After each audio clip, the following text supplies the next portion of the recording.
ብሩኬና መድብል ጉዳቸው ፈላ። መድብል መሀሊትን ሰራሚክ ላይ ድፍት አደረጋት። በዚህን ሰዓት ቅድስት በጩኸት ስትቀውጠው፣ እንዲሁም ብሩኬ ጎረቤት መጥቶ እነሱ ቤት ሰው ሞቷል፣ በእጃቸው ሰው አጥፍተዋል በማለትም ለፖሊስ በመጠቆምም ፖሊሱ እቤታቸው ድረስ ሲመጣም መሀሊት መሬት ላይ ድፍት ብላ ሲያገኟትም መድብልና እንግዲህ ብሩኬ ጭንቅላታቸውን ይዘው ቀሩ። ቅድስት ፖሊሱን ስታይ የምትሆነው ግራ ገባት። የመጀመሪያ ተጠያቂ የሆነችዋ ቅድስት ናት። ምክንያቱም ቁማ የነበረችው እና እነዚህ ሁለቱ ወንጀለኞች ናቸው፣ አንቺ ደግሞ የተፈጠረውን ነገር ተናገሪ ስትባልም ምንም አልተፈጠረም ስትልም አንቺም የእነሱ ተባባሪ ነሽ በማለትም ፖሊሶቹ ሁላቸውንም ለጥብቅ ምርመራ ትፈለጋላችሁ በማለትም አሁን መሀሊት ያመጣችባቸው መዘዝ ከባድና ትልቅ እንደሆነም ገባቸው። የመድብል ችኩልነት እንግዲህ ሁሉንም ነገር አበላሽቶ የዝና መጫወቻ ሞገስና ሉላም እንዲሆኑ አደረጉ። አሁን መሀሊት ይሄንን የሞት ጽዋ ስትጎናጠፍ፣ አሁን ላይ ብሩክ ግን የመጨረሻ ይችን መርዝ እዚህ ቤት አትቀመጥ ብዬህ ነበረ፣ ህይወታችንን ጨለማ እንደምታደርገው በደንብ አቅ ነበር በማለትም እንግዲህ ሲጨቃጨቁ ቆዩ። ሰላም ውድና የተከበራችሁ የዙዙነት ሚዲያ ቤተሰቦች እንዴት ናችሁ? ልይ ሰላማችሁ ይብዛልኝ። ለዚህ ቻናል አዲስ ሲሆናችሁ ሰብስክራይብ እያደረጋችሁ ቪዲዮውን እስከ መጨረሻው ተከታተሉ። በጉጉት ስትጠብቁ የነበረው ምሳሌ ቀጣይ ፓርት ይዘን መጥተናል ማለት ነው። እንግዲህ መድብል ስሜቱን መቆጣጠር ስላቃተው በእርግጥ ብሩክ መስክራ ከዚህ ቤት በሰላማ እስከምትወጣልን ድረስ ተረጋጋ እያለ ቢለምነውም ግን ደግሞ መድብል የተወሰደበት ህይወቱን ሙሉ የለፋበትና ወደፊት ደግሞ የልፋቱን ዋጋ የሚያገኝበት አልቤሙን ነበረ። ይሄንን አልቤም ለብዙ ብር ሽጣ መሀሊት የብር ችግር አለፈልኝ፣ እርሜ ለመድብል፣ ከዚህ በኋላ ከዚህ ቤት መውጣት ነው የምፈልገው ስትልም፣ ነገር ግን የመጨረሻ የተናደደው መድብል አሁን ላይ እሷኑ ሰውቷት አረፈ። ድጋሚ መስራት የምትችለውን ነገር እድሜ ልክ የምትጸጸትበትን ነገር አደረክ ሲባልም ብሩክ እንግዲህ ለኔ ብርቄ አይደለም፣ እስር ቤት በመቆየት አዲሴ አይደለም በማለትም እውነታውን ብሩክ መድብል ተናገረ። ፖሊሱም ልምዱ ስላለህ ነው ሰውን የምትገለው ሲለውም በእርግጥ መሀሊት ያደረገችው ነገር ከባድና አሳሳቢ ወይም ደግሞ ትልቅ ወንጀል መሆኑን ስለተቀበለ ፖሊሱም የለፋበትን ሽጣ እንደበላችውና ብር ተደራድራ እንዳመጣችውም ሰማ። ፖሊሱም እንግዲህ አንተ ወንጀለኛ ከሆነች ወንጀሏን በህግ ከሰህ መጠየቅ ሲኖርባት አንተን ማን ገዳይ አደረገ ሲለውም ስሜቴን መቆጣጠር አልቻልኩኝም፣ ያደረገችኝ ነገር ቀላል አይደለም፣ እድሜ ልኬን የለፋሁበትን አልቤም ሽጣ ገንዘብ ተቀብላ በልተዋለች ሲልም አልቤሙን የገዛው ሰውዬም ምስክር በመሆንና እንዲሁም የተፈራረመችበት ከነ ፎቶዋ ብቅ አለ።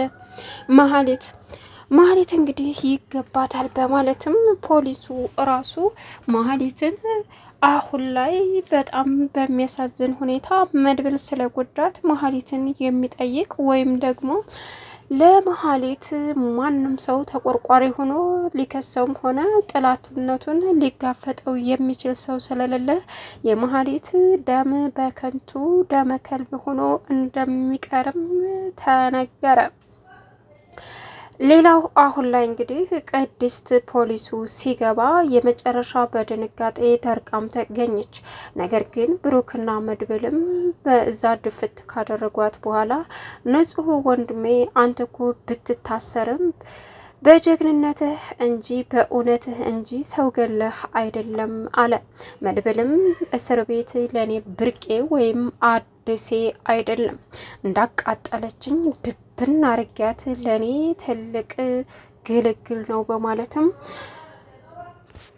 በማለትም እንግዲህ ነገሮችን ለማስተካከል መሞከር ፍርሃት ወይም ደግሞ ጅልነት አይደለም። እሷ እኔን ጅል አውጥታ ልትጫወትብኝና የለፋውበትን ጉልበቴን ዋጋ ከንቱ አስቀርጠዋለች በማለትም እንግዲህ መድብል የወሰነው ውሳኔ ከባድ ቢሆንም ግን ደግሞ ሁላቸውንም የሚያስፈራና የሚያስጨክን እንደሆነም ግልጽ ሆነ።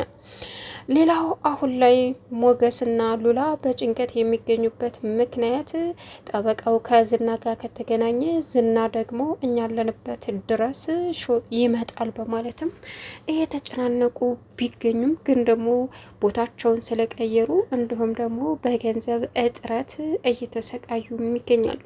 ትህትና ዝናን ለመማታት ያደረገችው ጥረት ግን አንድ አስደንጋጭ ዜና ከውጭ ዝና ስልክ ሲያወራ የጠበቃው መሞት ዛሬ እንደሆነ ስትሰማ ልትመታው ያለችውንና ከዛ ቤት ወጥታ ለመሄድ ያሰበችበትን እቅዷን የያዘችውን የስፍን አፕ ጠርሙስ ደብቃ እወዳለሁ ማለቷን ቀጠለችበት።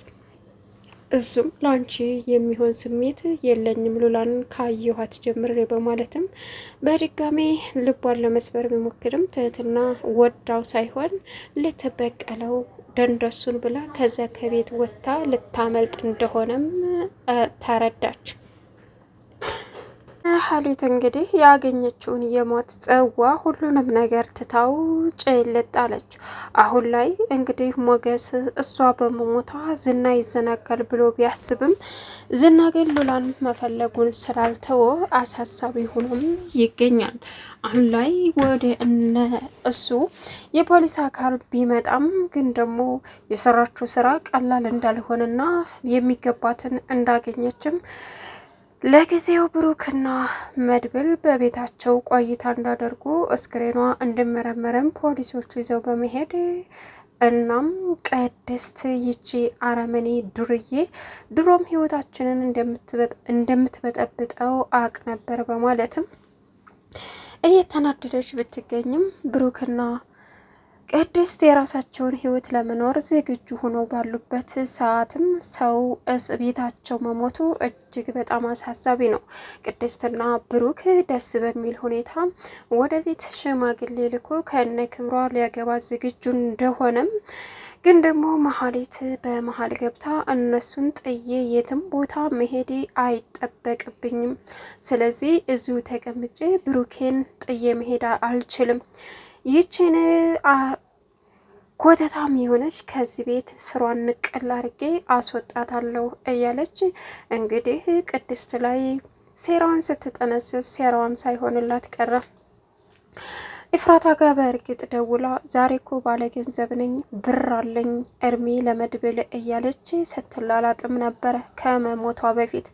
ስልኳ ሲመረመርም ያወራችው እንዳለ ከዝናም ጋር ተገናኝታ ያደረገችው ነገር በሙሉ ግልጽ ሆኖም ተገኘ።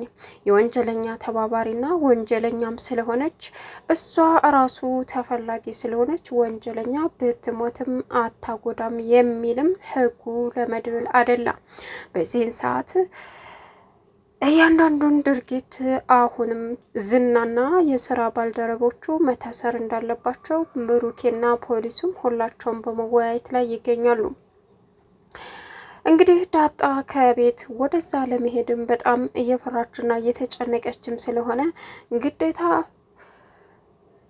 ሞገስ ጋርም እየደወለች በጣም እየፈራሁ ነው፣ ዝና አሁን የሚፈልገን ይመስለናል፣ በመሀሊት ሞትም ትላለች።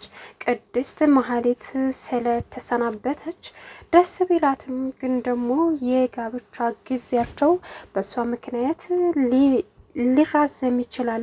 ይቺ ደነዝና አረመኔ የሆነ ሴትዮ በቃ ሞታም አትተወኝም አትፋታኝም እያለች እንግዲህ እያለቃቀሰችም ትገኛለች። መሀል ቅድስትና መሀሊት በእርግጥ ጦርነት ላይ ባሉበት አሁንም መሀሊት ቅድስት ላይ ምን ማድረግ እንዳለባት እያሴረችና ጠንቅቃ የምታውቀው ነገር ስለነበረ እሷ ከመውጣቷ በፊት መድብል ጉሮሯን ከመሰከረች በኋላ ጉሮሯን አንቆ እንደሚያስወጣ ስለምታቅም ከዚህ ከቤት ከመውጣቴ በፊት ቅድስትን የሆነ ነገር ማድረግ አለብኝ ብላ ስታስብ ባለችበት አጋጣሚ እንግዲህ የመድብልን አልቤም ሽጣ በድፍረት ወደ ቤት መታ ቁጭ ብላም ግን ስገባ መጀመሪያ መድብል ሲጣርጎ ይዞ የታባሽ ሄደሽ ነው ምንድን ነው ያለን የፍቃድ ሲላትም ኤፍራታ ጋር ነው አለችው። እሱ ደግሞ በፍጹም ኤፍራታ ጋር አይደለም አትዋሺ፣ እኔን መድብልን ልትዋሽኝ አትችይም ሲላትም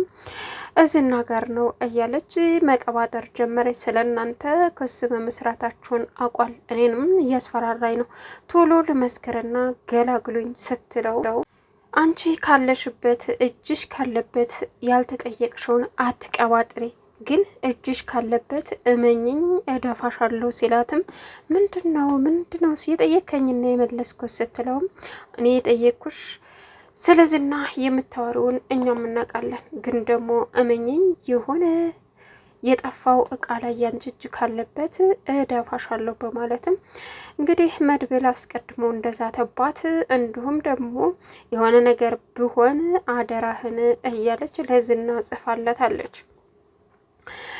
ብሩክንም በእርግጥ በከንቱ ነው የምለፋው ብላው ነበር ከዚህ ቀደምና በከንቱ እንኳ አይደለም፣ ማድረግ ያለብሽ ነገር ግዴታሽ ነው። በልጄ ስለመጣሽ አንቺ የምትባይ ሴት በአይኔ ማየት አልችልም፣ መስክረሽ ከዚች ከቤት ውልቅታ ያለሽ ሲላትም የትም መሄጃ የለኝም ስትለው እሱ አይመለከተኝም፣ ህይወቴ ላይ መልሰሽ ጠባሳ እንድትጥይ አልፈቅድልሽም፣ እዛው ሲያሽቃብጡልሽ የነበሩት ሰዎችሽ ያሽቃብጡልሽ በማለትም ብሩክ የተሰማውን ለመሀሊት ቢናገርም መሀሊት ግን ምንም ቢነገራት ምንም ጣጣ ስለማይሰጣት አሁን ላይ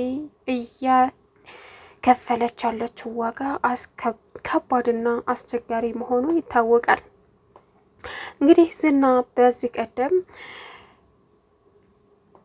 ትህትናን እንደሚወዳትና ግድ ካልወደድሽ እወድሃለሁ ካላልሽኝ እያለ ሲያሰቃያን ነበር። አሁን ግን ዝና ሉላ ተገኝታለች ሲባል ትህትናን ድሮም አልፈልግሽም በማለትም መለሰላት። በዚህን ሰዓት በጣም የምትናደር ስለመሰለው እሷ ግን ልትበቀለው ነው። ቻናሉን ሰብስክራይብ እያደረጋችሁ መልካም ቆይታ ይሁንላችሁ።